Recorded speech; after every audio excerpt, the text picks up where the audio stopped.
주담대 받아서 반찬 사고 공과금을 낸다. 생활자금 사용에 1년 만에 20조 급등했다는 기사가 이제 10월 초반에 나왔습니다. 그래서 가계 주담대 700조 원들을 좀 뜯어보니까 주택 구입 외 목적 금액이 324조나 되더라는 거예요. 그래서 이게 1년 전 대비 21조 증가했다. 이런 얘기입니다. 그러니까 다른 대출보다 금리가 저렴한 그런 주담대를 활용해서 신용대출을 갚거나 실제로 사업자금이나 생활비로 주담대를 좀 활용하는 경향들이 있습니다.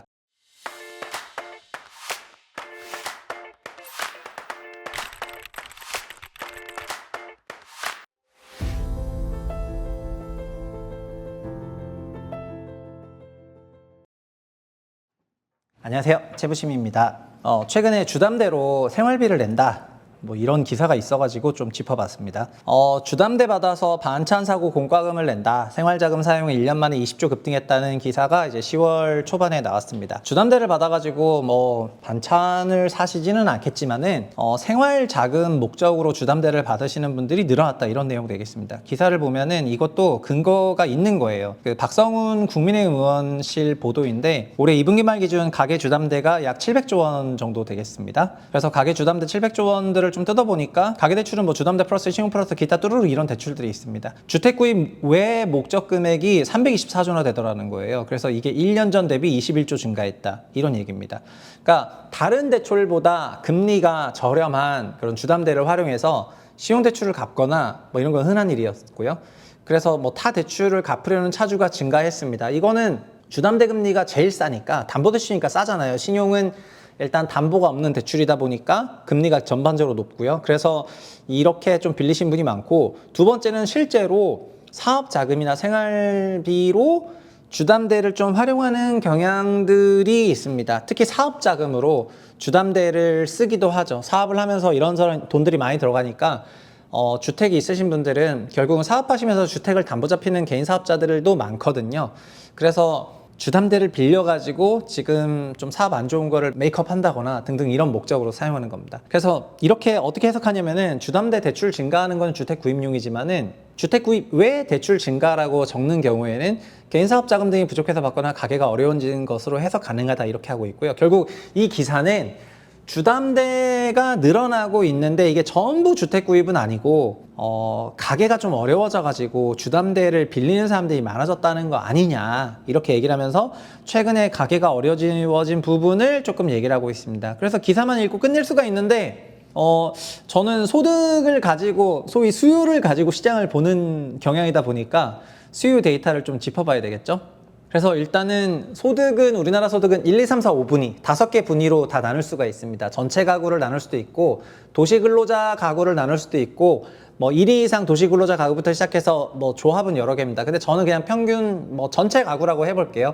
전체 가구를 5개 분위로 나누면은 소득 상위 20%, 가장 높은 사람이 5분위, 그 다음에 4분위, 3분위, 2분위, 1분위 이렇게 되게 있습니다. 그냥 직관적으로는 소득 5분위, 4분위들은 소득이 가장 높은 가구들이기 때문에 5분위하고 4분위가 주택을 구입하는 구매력이 비교적 충분한 가구들이죠. 그리고 소득 1분위 가구는 소득으로만 보면은 주택 구매력이 거의 없죠. 그래서 소득 1분위 가구들이 하위 20%를 의미하는 거니까 이분들은 소위 주거복지, 공공임대 주택을 공급한다거나 하는 방식으로 좀 이제 주거복지 차원에서 관리를 하고요.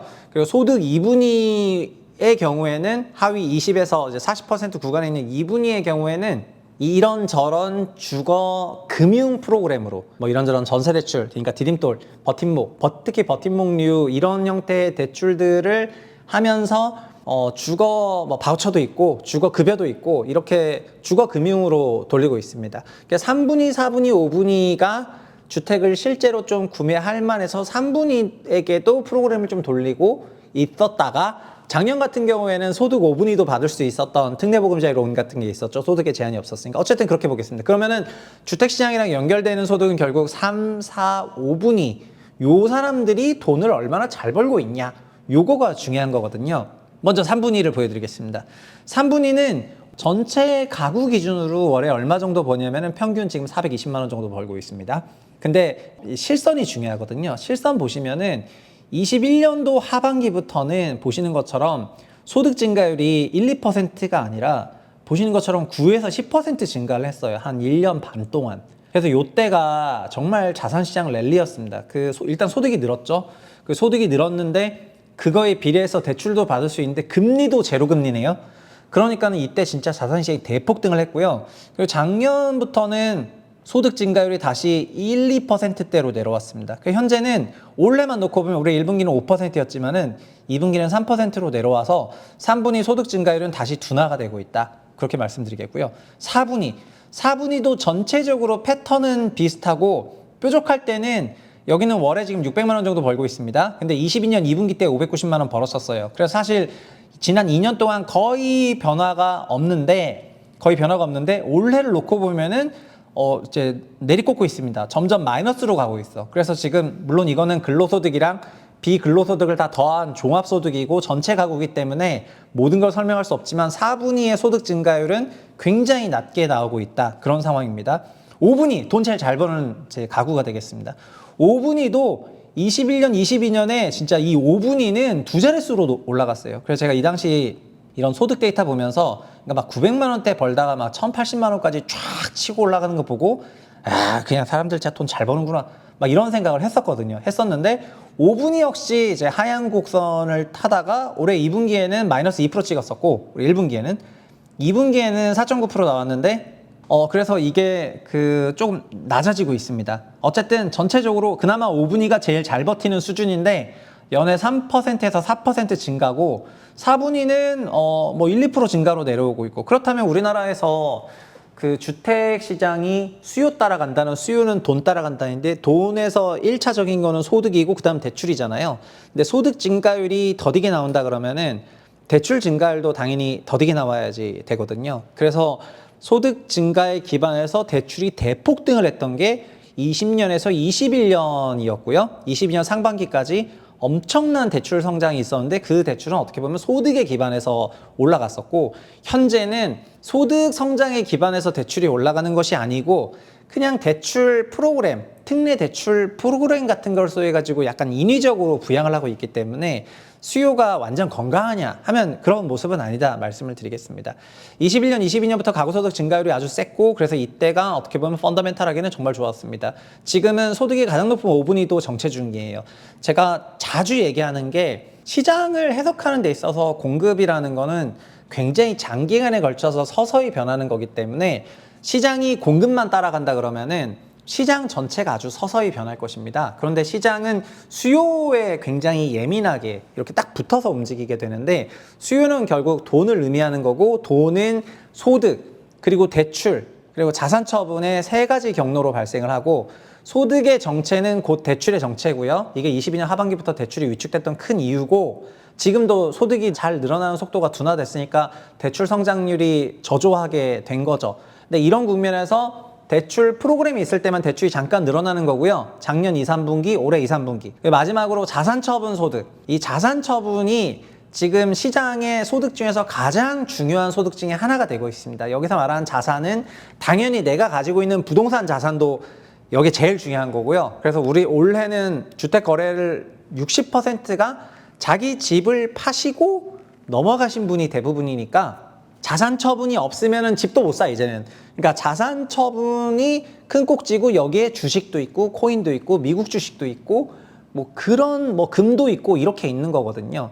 그리고 지난 2년간은 특히 원화보다는 달러로 표시하면은 환율이 1150원에서 1340원 갔으니까 해외 자산을 취득하신 분들이 처분했을 때는 환율 효과까지 더해지면서 그냥 주식 올라간 것도 있는데 환까지 더하면은 소위 막 그냥 더블, 두 더블, 세 더블 내신 분들이 이제 생겼고 이런 분들이 8월 중순 자산시장 고점까지 그 자산들을 처분하면서 사셨다가 지금 자산시장 좀 조정세 나오고 약간 미국 대선 전까지 관망세 나오니까 시장 좀 냉각된 거거든요. 여기에다가 대출 규제를 걸어버렸죠. 대출 규제 걸어버리니까 그러면 소득이랑 대출이랑 자산처분인데 자산처분은 관망세 나왔고 대출 시장은 규제 걸어버리니까 수요가 이제 녹았고 수요가 녹으면은 수요가 없어지는 거니까요.